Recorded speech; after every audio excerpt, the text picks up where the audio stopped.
This really happened to me, and even now, years later, I still feel the sting of betrayal every time I think back to it. It all began the night I found my sister's handwriting on a forged check, made out in my name, $10,000 gone stolen, straight from my account. The check was lying under a ceramic lamp on my kitchen table, the faint scent of her perfume clinging to the paper like a mocking fingerprint. My heart dropped not just from the loss of money, but from the gut-punch realization that my own blood had sold me out. That night, I sat in the glow of that lamp, trembling with rage, knowing I was about to start down a road that would end with her ruin. If you genuinely enjoy our stories, please subscribe to the channel. Tell us where you're from and what time it is right now. It's always fascinating to know how far our story flows. Back then, I lived in Indianapolis, Indiana, in a modest one-story brick house near Broad Ripple. My sister Linda was only a 15-minute drive away in Carmel, in a house she could barely afford, though she flaunted it like some kind of queen. Linda was 6 years older than me, 66 at the time. This all came to a head. She was the kind of person who wore expensive silk scarves, even to Walmart, always pretending to be better off than she really was. I should have seen it coming. Growing up, she had always been the manipulative one, the kind who'd convince you to trade your Halloween candy, then laugh in your face while she devoured your chocolate bars. But family is family, and I trusted her. A few weeks before I found that check, Linda had come over for dinner. I remember. It was a cold March night, sleet tapping against the windows, while the two of us sat at my kitchen table with bowls of chili steaming between us. She told me about her latest trouble. Credit cards maxed her car, needing a transmission. The property taxes overdue. She played it off with that dramatic sigh of hers, the kind that was meant to draw pity while swirling her spoon in the chili she barely touched. "I just don't know how I'm going to make it, sis," she'd said, her eyes glassy, the banks breathing down my neck. I could lose the house. I felt sorry for her, I always did. I even told her, "I'll help how I can. I can't cover everything, but maybe a loan for a few months." Shed smiled, then that tight, smug smile that never reached her eyes. "You're a lifesaver." "You always were, but I never expected her solution would be stealing from me directly." When I found that check later, my stomach turned cold. I knew her handwriting. Those sharp, jagged L's, the way she curled the D's like little hooks. There was no mistaking it. Linda had forged my signature, written the check out to herself, and cashed it. That night I didn't sleep. I sat on my couch with my head in my hands, replaying every moment of trust I'd given her. I thought of my own bills, my retirement savings, the money I'd worked 40 years at the hospital to set aside. 10,000 might not have been everything, but it was a cruel cut. And worse, it wasn't just the money, it was betrayal, pure and raw. For the next few days, I said nothing. I acted normal when she called, feigning interest, when she told me about a new investment opportunity. She was bragging about some nonsense she'd clearly fabricated. I kept my voice steady, but inside a storm brewed. I began to notice little cracks in her story. She'd suddenly bought herself a new Coach handbag. She was dining out at St. Elmo Steakhouse in downtown Indy, posting pictures of shrimp cocktail on her Facebook. She was suddenly flush with cash, but playing it cool, pretending like she'd just managed to scrape by. That's when I knew for sure my sister thought she'd gotten away with it, but she hadn't counted on me. At first, I considered just calling her out directly. But the more I thought about it, the more I realized she'd just deny it, gaslight me, make me question my own sanity like she always had. Linda was too slippery, too smug. If I wanted justice, real justice, you'd have to play the game smarter than she ever expected. So I decided not to confront her. Not yet. Instead, I started digging. The first step was visiting my bank downtown. I remember sitting in the cold metal chair of the branch manager's office, the faint scent of copier ink in the air, while he flipped through my account statements. When I pointed out the forged check, he frowned deeply. "Do you have any idea who might be written this?" he asked. I kept my voice steady. "I do. He told me the process for disputing it, for launching a fraud investigation. But I told him I needed some time. I wasn't ready to pull that trigger yet, not until I was certain I could bring her all the way down." Afterward, I drove straight to Carmel and parked across from her house, sitting low in my car like some amateur detective through her picture window. I watched her prance around in her living room, wine glass in hand, laughing with one of her bridge club friends. The audacity of it made my blood boil, and that's when I noticed something else. On her coffee table sat a pile of mail. From where I sat, I could just make out the bold logo of the county courthouse stamped on one of the envelopes. My pulse quickened. Court documents. What was she tangled up in now? I needed answers, but I couldn't exactly walk in and demand to see her mail. That's when I thought of something bolder. The next morning, I went down to the Hamilton County Courthouse myself.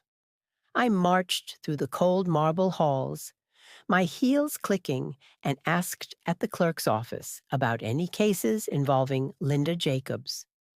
They pulled the records without hesitation. Public documents, after all, and my jaw nearly dropped when I saw the stack. There it was, a lawsuit from her credit card company, overdue taxes, and even a pending foreclosure notice. My sister wasn't just struggling, she was drowning, and in her desperation, she'd chosen to drag me down with her. That knowledge burned in me like a coal, but it also gave me power. I left the courthouse with copies of every document, tucked them neatly into a folder, and drove home with my mind racing. She thought she was untouchable, that her lies and manipulations would protect her. But now I had proof of exactly how fragile her little empire really was. The question was how to use it. I didn't want to just get my money back. Now that wouldn't be enough. I wanted her exposed. I wanted her smug smile wiped clean off her face. I wanted her to know beyond any shadow of doubt that betraying me was the worst mistake she'd ever made. So I began to plan. The first move had to be patience. I couldn't strike too soon, or she'd wriggle free. Instead, I called her one evening, pretending everything was fine. "Hey, Linda," I said, keeping my tone casual. "How's everything going?" "Oh, you know," she replied with a sigh. "Busy, busy, just trying to stay afloat." I bit back the laugh, rising in my throat. "Well, if you ever need anything, you know, I'm here." "Oh, I know," she said warmly, like butter wouldn't melt in her mouth, but behind my polite words, I was sharpening the knife. What Linda didn't know was that her downfall had already begun, and I was going to be the one to deliver it. Because if there was one thing my sister had underestimated, it was me. And I was just getting started. I couldn't shake the image of that forged check under the lamp, her jagged handwriting spelling out my humiliation in black ink. Every time I thought about it, my jaw clenched so hard it hurt. But the anger gave me focus. It was fuel. If Linda had taught me anything in our childhood, it was that she thrived when people underestimated her. She wanted me to think of myself as the little sister too timid to challenge her schemes. But this time, she'd picked the wrong victim. The next step in my plan was gathering evidence, real undeniable proof that no one could dispute. I went back to my bank a week later, this time, with a calmer demeanor. Sitting across from the branch manager again, I told him plainly that check was forged. I believe it was written by my sister. He leaned back in his chair, his eyes narrowing with sympathy. That's a serious accusation. If you want to proceed well, need to launch a formal fraud case. It may involve law enforcement. I understand, I said. And I want to proceed. As he filled out the paperwork, my pulse raced. This wasn't just about money anymore. It was about reclaiming my dignity. Every stroke of his pen felt like I was carving a path toward justice. But at the same time, I knew Linda would find a way to spin it. She always did. She'd deny everything, call me paranoid, insist I'd signed the check myself. That's why I needed more than just bank records. I needed to set a trap. The opportunity came sooner than I expected. One Saturday morning, Linda called me out of the blue, her voice dripping with forced cheerfulness. "Hey, sis, I was thinking maybe we could do brunch at Cafe Patachu tomorrow." My treat. I almost laughed at the audacity. Linda never offered to pay, not once in her entire life. But I swallowed my bitterness and said, "Sure sounds nice." The next morning, I met her at the cafe near Keystone Crossing. The place was buzzing with families and couples, the smell of fresh coffee and cinnamon rolls hanging in the air. Linda swept in, wearing a silk scarf patterned with sunflowers, her lipstick a shade too bright for her wrinkled smile. She ordered a mimosa, of course, then leaned across the table with faux intimacy. "So how are things? You holding up?" "Okay." I studied her carefully, her painted nails drumming against the stem of her glass. She was fishing for weakness, for guilt, for any sign that I knew. "I'm fine," I said lightly. "Work steady. Bills are paid. Same old, same old." Her eyes flickered just for a moment, and I caught it, the faintest twitch of disappointment that I wasn't struggling like she'd hoped. When the waiter brought our food, she finally leaned in closer. "You know," she said softly, "I've been thinking about investments. There's this friend of mine who doubles people's money in a few months. All it takes is a small buy-in." I forced a chuckle. "How small? Oh, 10,000 or so." There it was, the number. My number. I felt my blood run cold, but outwardly I smiled. Interesting. He'll have to think about it. Inside, though, I was screaming. She wasn't just a thief. She was arrogant enough to flaunt it right in front of me, testing if she could bleed me twice. That sealed it. I wasn't just going to expose her. I was going to destroy her after brunch. I drove straight to an old friend's house. Michael Jennings, a retired detective I'd known from the hospital's security team. He'd always had a soft spot for me, and I trusted him to give me advice. Sitting at his kitchen table, I slid the forged check across to him. "Mike, I need to know how to make sure this sticks. How do I prove beyond doubt that she wrote this?" He studied the paper, then gave me a long look. Handwriting experts, sworn statements, chain of custody. "If you want her nailed, you'll need to go all the way I do," I said firmly. He nodded slowly. "Then I'll make a call. I still know a guy who does handwriting analysis for court cases. But listen to me. Once this ball starts rolling, there's no stopping it. Are you ready for that?"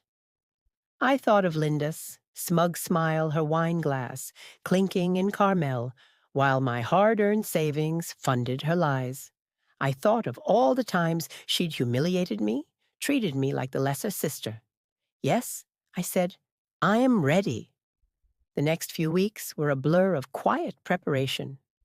The handwriting expert compared the forged check to old birthday cards Linda had signed for me and the match was unmistakable. Mike helped me document everything properly. I built a folder thick with evidence from bank statements to court filings, and all the while, I kept playing nice with Linda. I called her, visited her, pretended nothing was wrong. She even invited me to a backyard barbecue one weekend, bragging to her friends about her investment savvy. I smiled through clenched teeth, clutching my glass of sweet tea, like it was the only thing keeping me grounded. But inside, I knew the clock was ticking. The turning point came when she slipped up one night. Linda called me after a few glasses of wine. Her voice was slurred but smug. "You know, sis," she giggled, "you always were too trusting. You hand me your wallet and I'll take the bills right out and you'd never notice. That's why I get ahead." My heart pounded as I pressed the phone tighter to my ear. "What are you talking about?" "Oh, nothing," she slurred, then cackled. "Just saying you should thank me. I know how to make money work." She hung up before I could say another word, but I sat there trembling, the recording app on my phone still running. I'd gotten it all. That was it. The last piece of the puzzle. The next morning, I called the county prosecutor's office. I told them everything, handed over the folder of evidence, the handwriting analysis, the phone recording. They promised to investigate. And for the first time in months, I slept soundly. But Linda wasn't about to go quietly. When she found out the bank had frozen her account pending investigation, she stormed into my house. Without warning, I was sitting on the couch when the front door burst open, and there she was, her face twisted with fury, scarf dangling from her neck like a noose. "What did you do?" she shrieked, slamming the door behind her. I stood slowly, my heart pounding, but my voice calm. I told the truth. "You think you can ruin me? You think anyone will believe you over me?" I met her eyes steadily. "They don't have to believe me. They have the evidence." Her face went pale, then flushed crimson. She sputtered, pointing a trembling finger at me. "You're nothing. You always were nothing. You'll regret this." But in that moment, for the first time in my life, I didn't feel small in her shadow. I felt powerful. "Get out of my house." "Linda," I said quietly, "you don't belong here anymore." She hesitated, then stormed out, slamming the door so hard the glass rattled. And as the echo faded, I realized something chilling. The war between us had truly begun. She would fight, claw, and manipulate until the bitter end. But I was no longer the timid little sister. I was ready to go to war, and I knew I would win. The silence after Linda stormed out of my house was suffocating. I sat there on the couch, staring at the door shed slammed, feeling my chest tighten with the realization of what it just unleashed. For decades, it allowed Linda to manipulate, bully, and take advantage of me. But this time was different. This time, she'd crossed a line. She couldn't wiggle back over, and deep down, I knew she wasn't going to let me take her down without a fight. Sure enough, the very next day, I started receiving phone calls. First, it was our cousin, Diane, from Ohio. "Hey," she said carefully, "I just got off the phone with Linda. She said you're accusing her of stealing from you." "What's going on?" I clenched my teeth. "What she did is real. I've got proof." "Well," Diane hesitated. "Linda says you've always been jealous. That maybe you're confused. Are you okay?" The words hit like a slap. Jealous, confused. Linda was already running her smear campaign, spinning herself as the victim, while painting me as unstable classic Linda. By the end of that week, 3 more relatives called, each with the same tentative tone. Some even hinted that maybe I was losing it. It was infuriating, but I expected it. Linda's greatest power was manipulation. getting others to doubt themselves, to question reality, until they bent to her will. But this time I had cold, hard evidence. Still her campaign rattled me. I knew how family whispers could erode trust, and I hated how quickly people seemed to take her side. It was like I was fighting on two fronts. One, legal one. Emotional, things escalated further. When I got a letter in the mail, the return address was a law office in downtown Indianapolis. My stomach dropped as I tore it open. Inside was a cease and desist letter accusing me of slander and threatening a lawsuit if I didn't retract false statements about Linda. My hands shook as I read it. She was doubling down, trying to bully me into silence with legal threats. That night, I called Mike, the retired detective, and read him the letter, word for word. He chuckled darkly. She's bluffing. If she really thought she could win in court, she'd sue you outright, not scare you with paper. Hold your ground, you've got more than enough to bury her. I wanted to believe him, but the fear was real. I'd never been in a war like this, and Linda was relentless. The next week proved it. I came home one evening to find my trash bins overturned, garbage scattered across the driveway. The following day, I noticed scratches on my car door. Deep ones, the kind that couldn't be buffed out. And then there were the phone calls, silent ones I'd pick up and hear nothing but breathing before the line clicked dead. I knew it was her. It had her fingerprints all over it. But instead of scaring me, it steeled my resolve. If she wanted to play dirty, I could play smarter. I began keeping a meticulous log of every incident, times, dates, even photographs. Mike had taught me well. Paper trails, win wars. Then, one afternoon, I decided to turn the tables. I called Linda. My voice was steady, almost warm. "Hey, sis.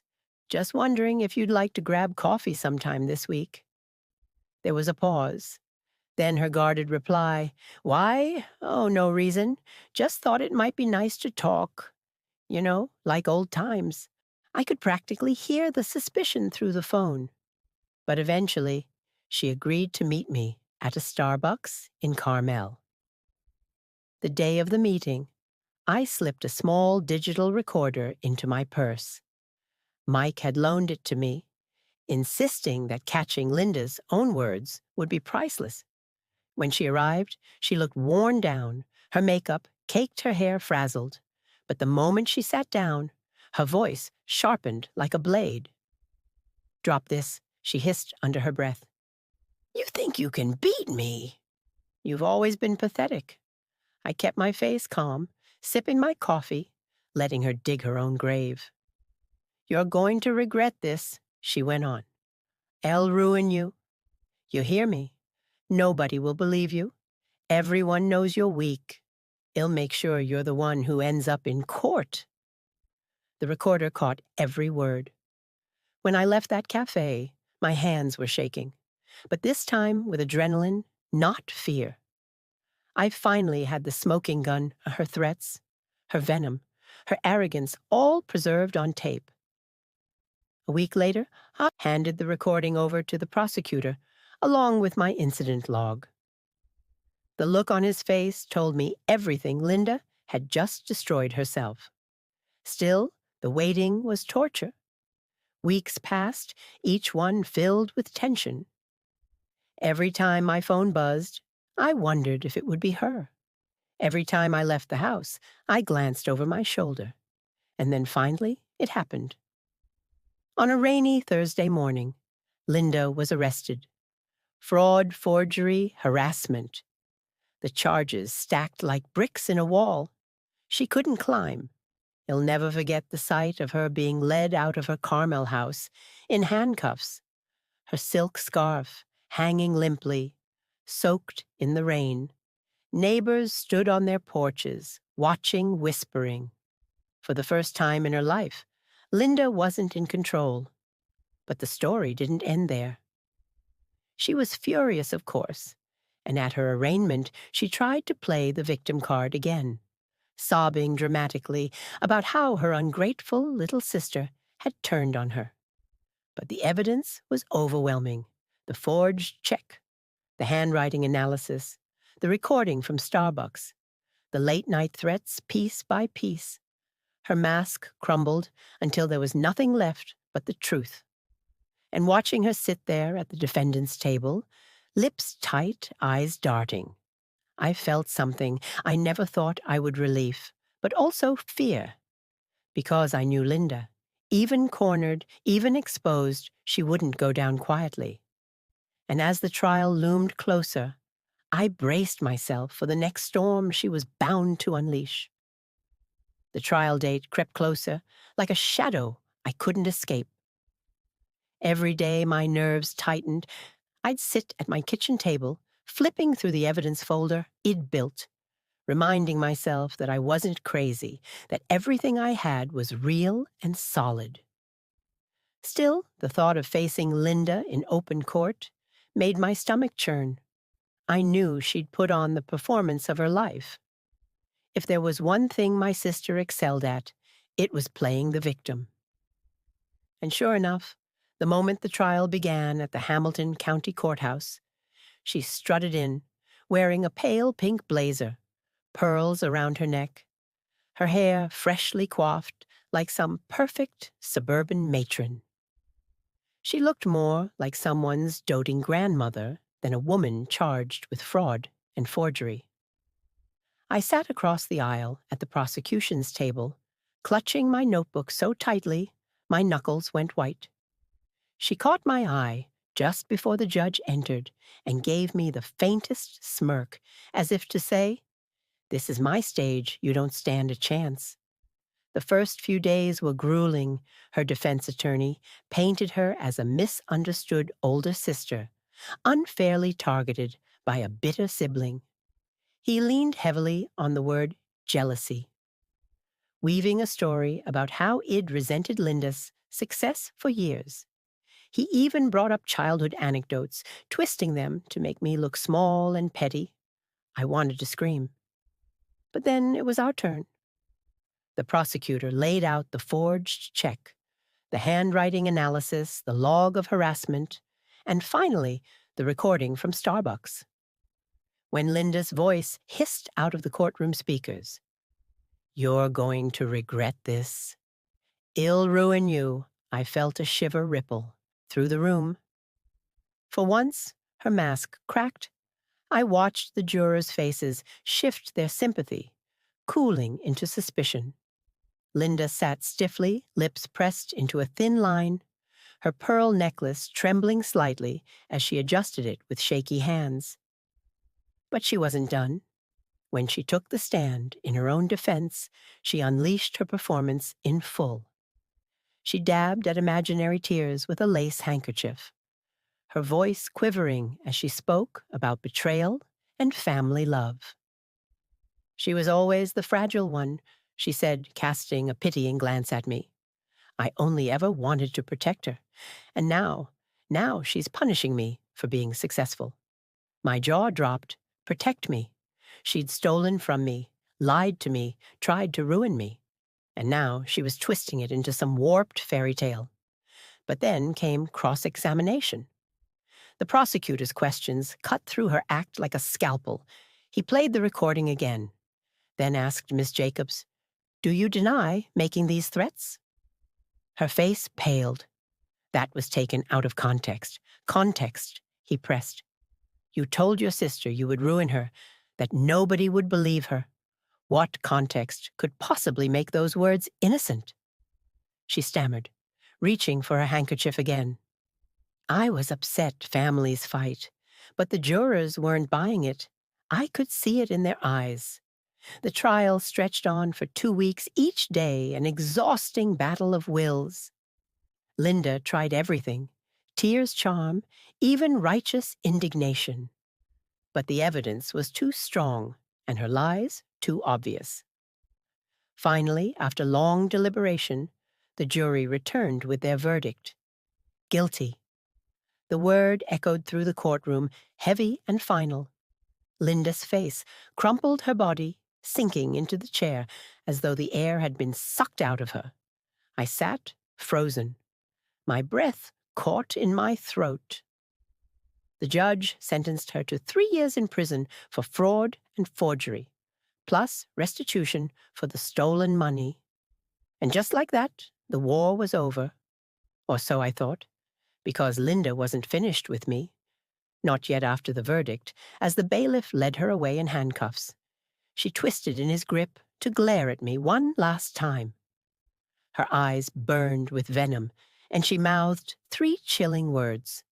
"This isn't over." The hairs on the back of my neck stood on end. For weeks afterward, I tried to shake the fear. I told myself she couldn't touch me from behind bars. But every night as I locked my doors and double-checked my windows, I couldn't help but wonder what would she do next. And more importantly, what would I do if she ever came back?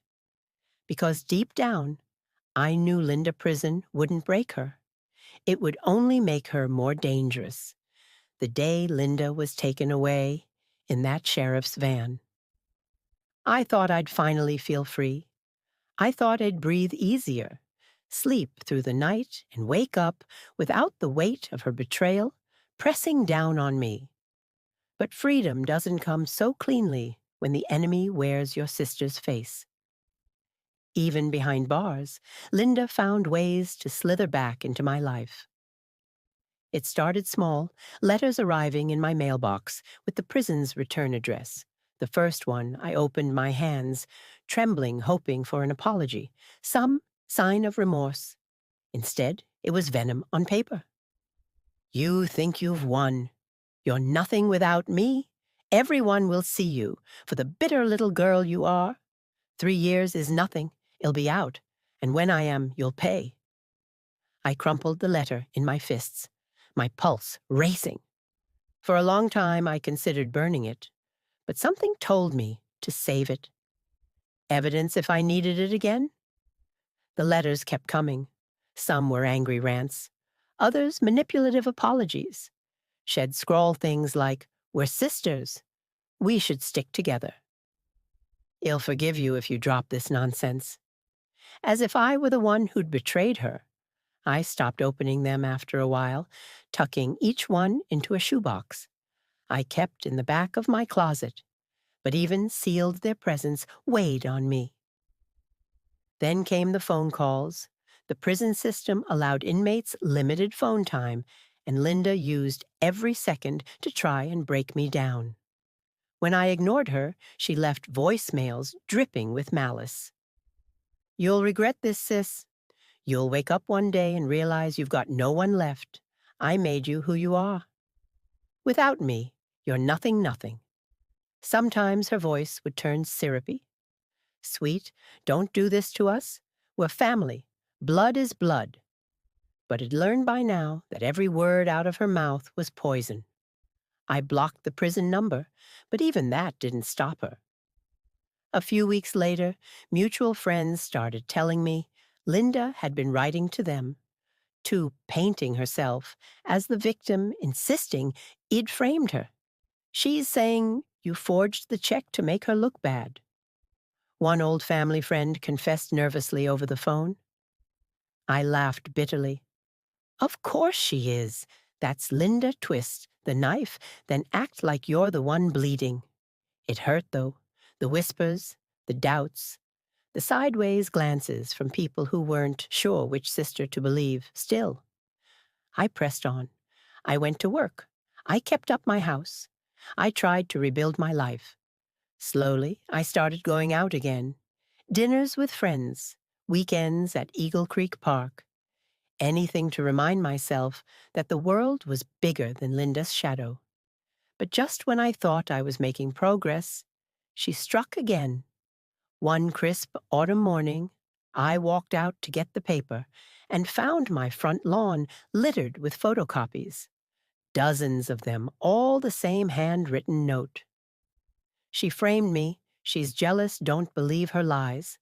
I gathered them up with shaking hands, my chest tight. Who had delivered them?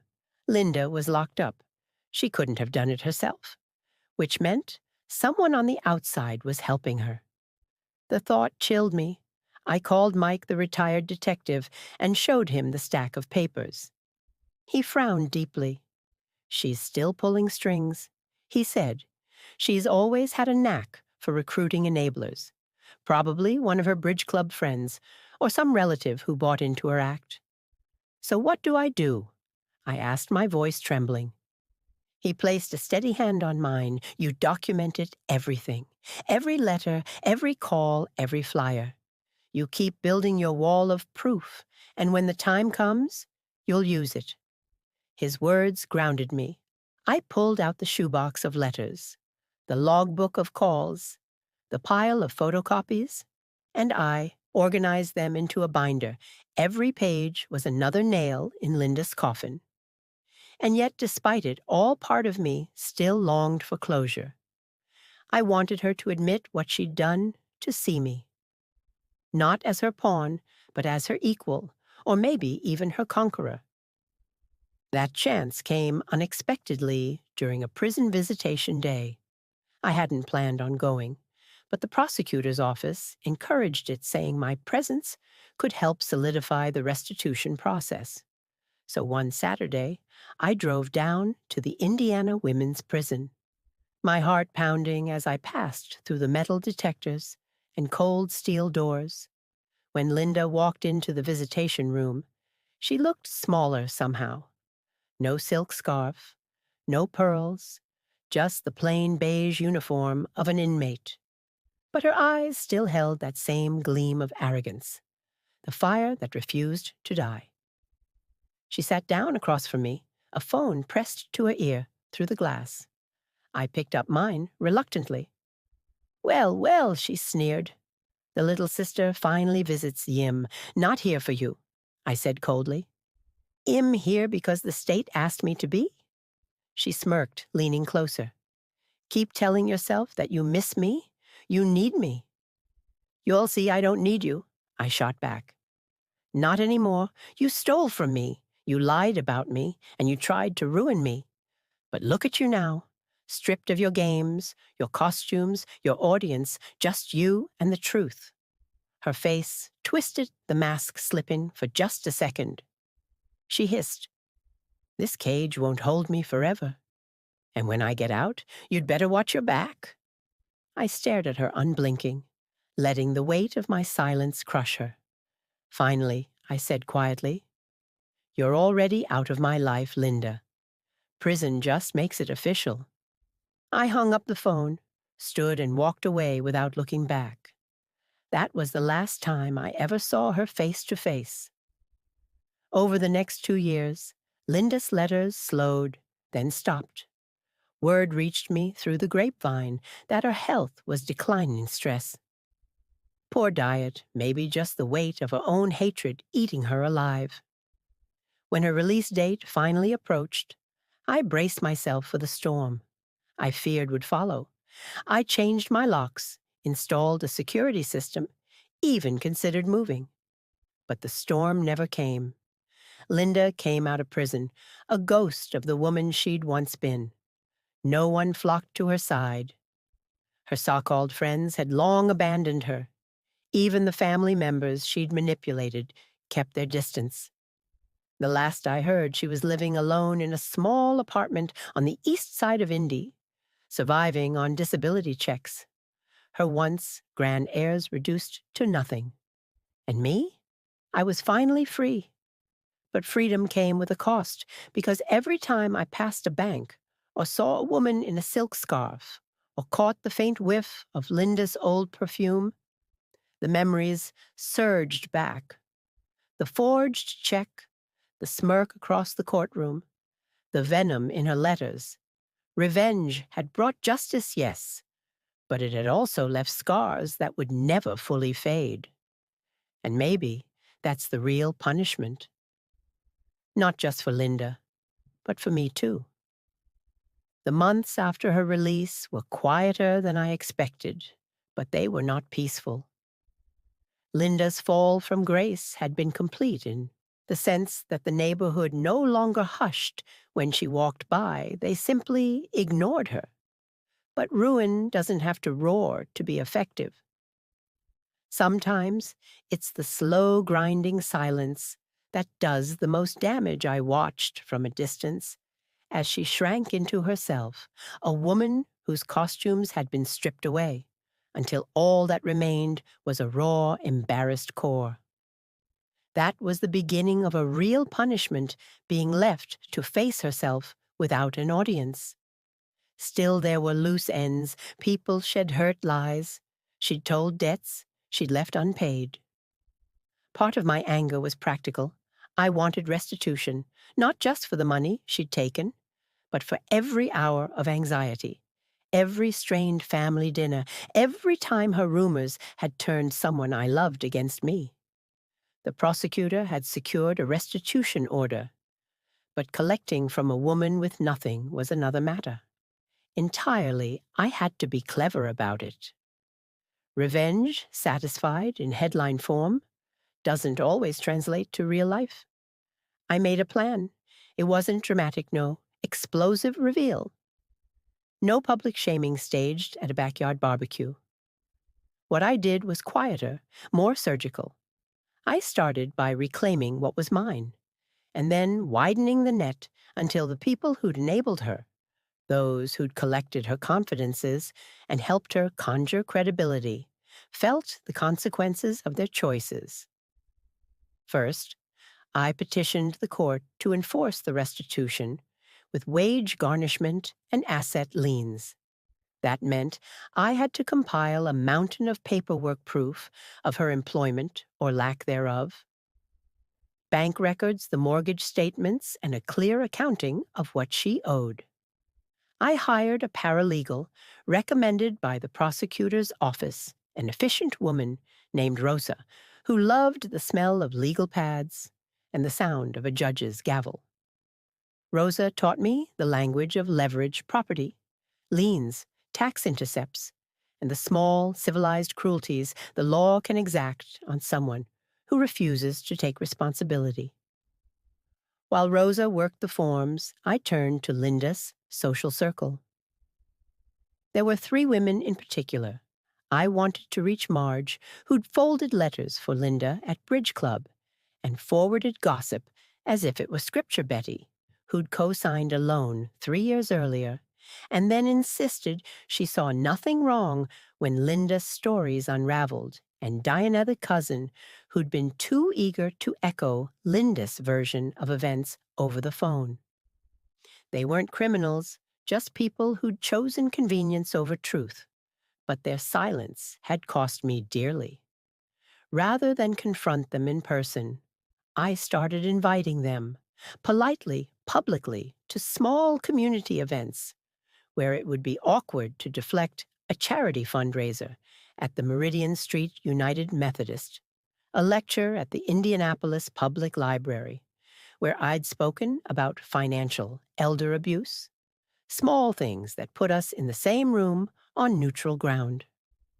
When we met, conversation was polite. They asked about my garden, complained about early frost. But beneath their civility, I could see the guilt, the way they avoided direct eye contact when my name came up. It wasn't about vengeance for its own sake, it was about setting a social reset. People who'd once repeated Linda's accusations began to think twice. Someone at the library told another neighbor that I'd been honest, that I'd organized documents that the court had ruled in my favor. Word spread. It was small, the way truth often is. Quiet, cumulative, boring. But it had teeth. Meanwhile, through Rosa's diligent work, we placed liens on Linda's modest apartment and intercepted a tiny portion of her Social Security. There was nothing theatrical about the paperwork arriving in her mailbox. Polite letters, notices stamped in governmental blue. The money we extracted was little barely enough to cover part of what was taken. But it had a symbolic weight. She had to pay in some way for what she'd done. There were other payoffs. I hadn't expected. A local blogger who'd once promoted Linda's investment tips was sued by one of Linda's former marks, someone who'd taken a loan and lost everything. The blogger's credibility collapsed, traffic dried up, and she was forced to apologize publicly. In a small way, that ripple made me feel like the work I'd done had broader impact. It wasn't only about the two of us. Linda's lies had had consequences for others. Where possible, I nudged the truth forward, not with a gloating fist, but with a steady hand on the scale. The most satisfying moment came the day I sat at a municipal hearing where Linda was applying for a reverse mortgage counseling program, an attempt to stabilize her finances. I was there by accident, more curious than anything, but what I saw felt like closure. She stood before a counselor and had to confess on record the history of her financial misdeeds. There was no audience there to clap for her or gasp at her tearful explanations.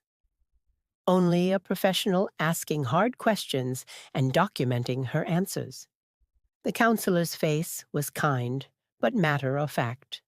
It was humiliation of a different sort, not the operatic performance she'd always staged, but a sober accounting in the light of day. She paid fees, she agreed to a repayment schedule, and she was given tools to take responsibility. I watched her leave the municipal building, carrying a thin folder of paperwork, shoulders hunched in a way that made her look like a woman who had finally been stripped of the ability to lie. It was oddly peaceful. I felt as if someone had finally turned the lights on in a house that had always contained too many shadows. And yet, despite the court victories and the small social reckonings, I felt something else stirring under my ribs, a strange, complicated emptiness. The months of planning and furious purpose had been a living thing inside me. I had built a story around it, of betrayal, of righteous fury, of restoration.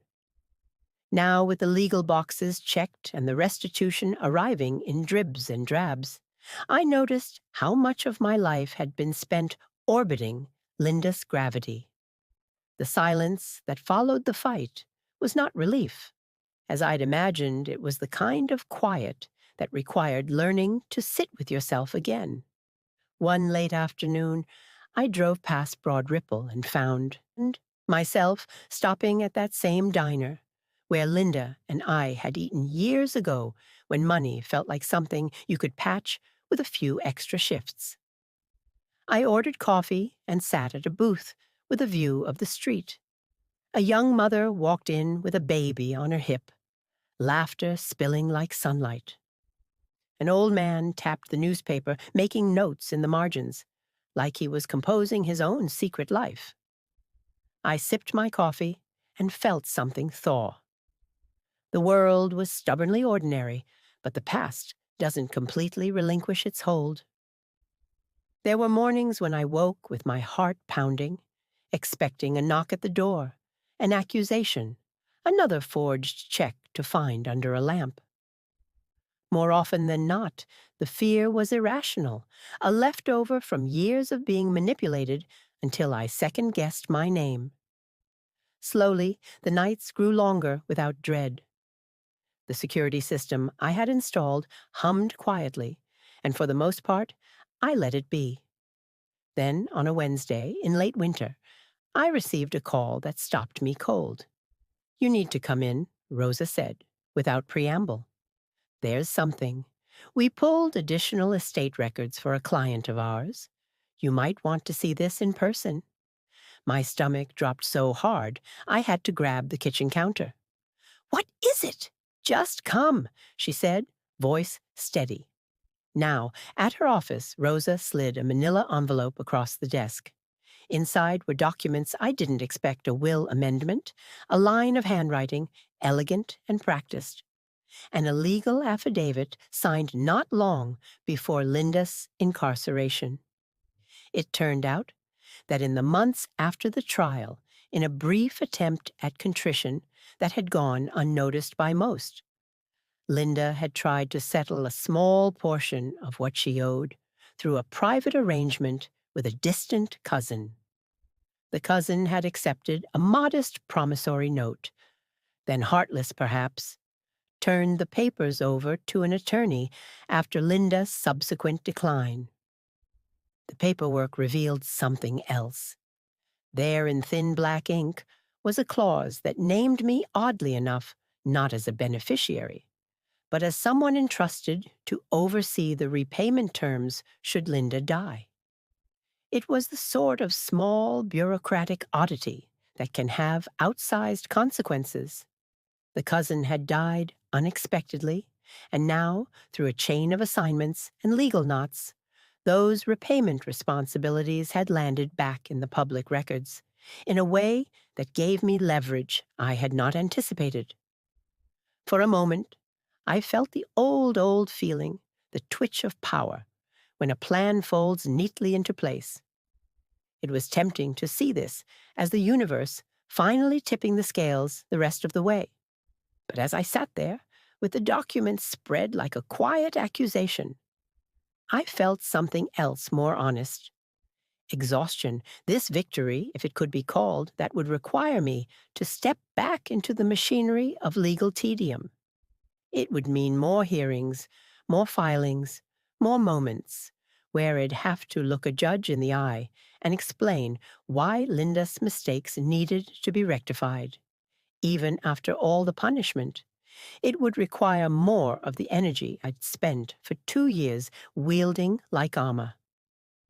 I signed the authorization to pursue the claim because I couldn't undo what she'd done to me and to others by letting paperwork languish in an attorney's inbox. But I did it with a hand that trembled not from fury this time, but from fatigue. The next steps would be quiet motions, depositions, and accounting that would put every penny on paper, where no tall tale could reach it. When I walked out of Rosa's office into the thin Indianapolis sunlight, I felt something shift in me, not the triumphant glow I'd imagined before the trial, but a wearier, more settled kind of resolve. Justice, I had learned, is not a cinematic climax, but an ongoing thing, like paying bills or mowing the lawn. It's the accumulation of tiny, relentless actions. Months later, the additional claims were resolved in my favor. A small payment arrived, not enough to erase the years of anxiety, but it was a final accounting that made it harder for anyone to pretend the harm hadn't been real. Linda's name remained in the public record attached to a string of bad choices and legal notes, and she continued to live out her days quietly and alone. I saw her once, months after the hearing, across a grocery store aisle. She looked older, her skin paper, thin a cardigan buttoned to her throat. For a moment, our eyes met, and I could have sworn I saw recognition flicker there. Then it was gone, replaced by averted lids and careful steps. At home that night, I sat on my porch with the light of the street lamp, washing the lawn in a thin gold. I thought of all the ways revenge had changed me, how it had sharpened me, certainly, but also how it had rerouted so much of my life into a narrow channel.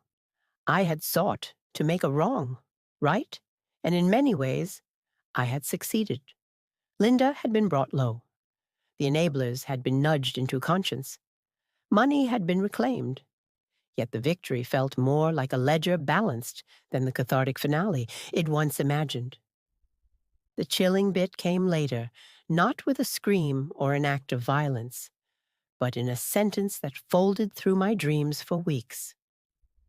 A neighbor I hadn't known well, the one who'd once whispered her doubts when Linda accused me, stopped me at the mailbox and said with a hesitance that felt like an apology, "You did what you had to do. I hope it didn't take more from you than it gave." I stood there with my grocery bag in one hand and a small, hard truth settling in my chest. Revenge had cost me parts of myself. I hadn't realized I'd lent to the fight. I smiled politely, but inside I felt an ache that was not vindictiveness, but a tired mourning for what might have been a different life where my sister had never crossed that line. That night, I lay awake and thought of the forged check under the lamp, the scent of her perfume lingering like a ghost. I thought of courtrooms and prison visits, of letters crumpled into shoeboxes, of the small ways the law can both wound and heal. And as the house breathed quietly around me, I understood the last, most unforgiving lesson of all. Sometimes the price of making someone pay is that you, too, pay something in return. The next morning, the phone rang. I almost didn't answer. It's some reflex of fear, then. I picked up expecting a solicitor, a neighbor, another small crisis. The voice on the line was gentle, unfamiliar. "Hello, this is a reporter from the Indianapolis Star. We're doing a piece on elder financial abuse and restitution. We'd like to ask you a few questions. Would you be willing?" I paused. The choice felt like a fork. Another skirmish, or a way to turn the story outward to help others avoid what I'd gone through. I thought of the young mother at the diner, of the elderly woman who'd once handed Linda a check in trust. I thought of the way truth had seeped out, small and steady, until the walls came down. "Yes," I said, after a breath, surprising myself with how calm my voice sounded. "Ill talk." And as I set the phone down, I understood the last tilt of this story. Revenge had been mine, but the work of writing things, of warning, of educating, of telling the truth would be what finally kept me from being hollowed out by the fight. Outside, the sun came up over my street, ordinary and stubborn, and I felt the long, strange work of putting myself back together begin. The article in the Indianapolis Star ran 2 weeks later. It wasn't front-page material, but it was tucked neatly in the local news section with the headline, "When Family Betrays, One Woman's Fight Against Financial Abuse." The reporter had done a careful job. She didn't name Linda, though the details were clear enough for anyone in our circle to connect the dots. The story focused less on revenge and more on resilience, how families hide their wounds, how shame keeps victims quiet, and how the legal system can sometimes deliver justice if you have the endurance to keep pushing. When I first saw my name in print, my hands trembled. My stomach churned with fear that I'd made a mistake, that I'd invited Linda back into my life by giving her an audience again. But as I read the piece through twice, then 3 times, something shifted. The comments section online filled with strangers, stories people who'd been conned by relatives, manipulated by siblings, drained by spouses. It was a chorus of pain, but also of solidarity. For the first time since this nightmare began, I didn't feel alone. A few days later, my phone rang with an unfamiliar number. I hesitated before answering, but the voice on the other end was soft, elderly. "I read your article," she said. "My daughter's been taking money from me. I didn't know who to talk to, but I think maybe I need help." I closed my eyes, the weight of her words sinking in. My story had given someone else courage. That mattered.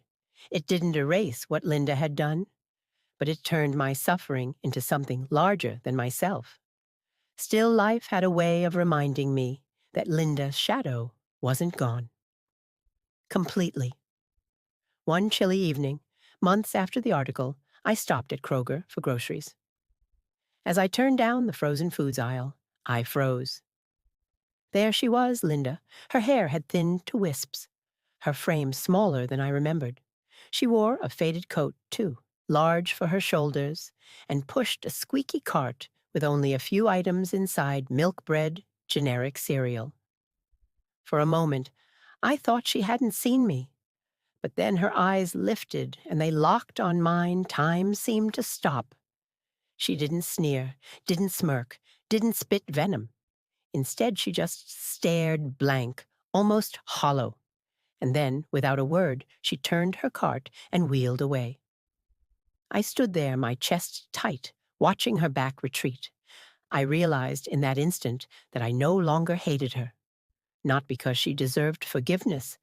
She didn't, but because hate requires energy, and I was tired of giving her mine. She was 66 now, a woman who had burned every bridge, squandered every chance, and ended up utterly alone. That was her punishment, far harsher than anything I could have orchestrated. I went home that night and sat on my porch as the sun dipped below the horizon. The neighborhood was quiet, the hum of cicadas rising like a choir. I thought about everything: the forged check, the trial, the prison visits, the binders of evidence. I thought about how revenge had consumed me, sharpened me, sustained me, and now, with Linda reduced to nothing more than a weary figure in a grocery aisle, I finally understood the real revenge wasn't in courtrooms or newspaper articles.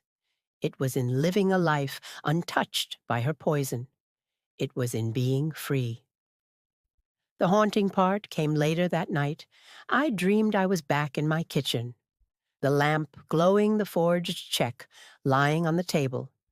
But this time, when I picked it up, the ink dissolved into nothing, leaving only a blank slip of paper. I looked up, and Linda stood in the doorway, not smirking, not gloating, just watching me with hollow eyes. When I woke, the room was dark, the silence heavy. My chest ached, not from fear, but from a strange, lingering sorrow. Revenge had been necessary. Justice had been served, but some wounds never close completely. Linda had sold me out. She had paid the price. And yet, in the quiet hours before dawn, I couldn't help but feel the ghost of her betrayal lingering, reminding me that blood may thin, trust may shatter, but memory never fully lets go. That is the price I paid. And it's a price I'll carry until the end. The end